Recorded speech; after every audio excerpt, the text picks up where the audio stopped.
পটল চিংড়ির জন্য যে পটলগুলো কেটেছি তার মধ্যে লবণ আর হলুদ মিশিয়ে রেখেছি। এবার ভেজে নেব। পটলগুলো ভাজা হয়ে গেছে, এবার নামিয়ে নেব। এই কড়াতেই আলুগুলো ভেজে নেব। আলু আর পটল একসঙ্গে সেদ্ধ করে রেখেছি। কড়াই তেল দিলাম, 5 ফোড়ন দিলাম। এদিকে নারকেল কুড়িয়ে গরম জল দিয়ে ভিজিয়ে রেখেছি নারকেলটাকে। ফোড়ন বাদামি রঙের হয়ে গেছে, দিয়ে দেব আদা জিরে বাটা, হলুদ গুঁড়ো, লঙ্কা গুঁড়ো। মশলা একদম কষানো হয়ে গেছে। এবার অল্প 1 চামচ টমেটো কেচাপ দিয়ে দেবো, দিয়ে আরো একটু মশলাটাকে কষিয়ে নেবো।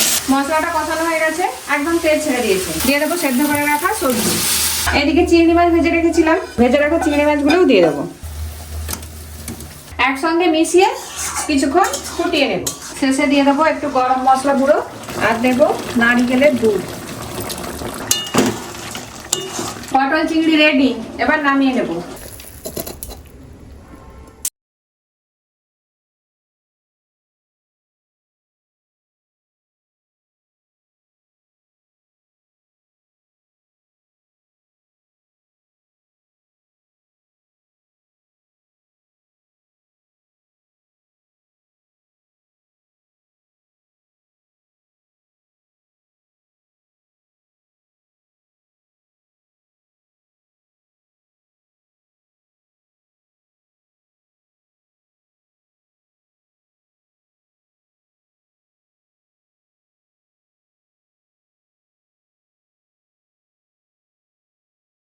বিকেল মালাই রেডি, এবার নামিয়ে নেব।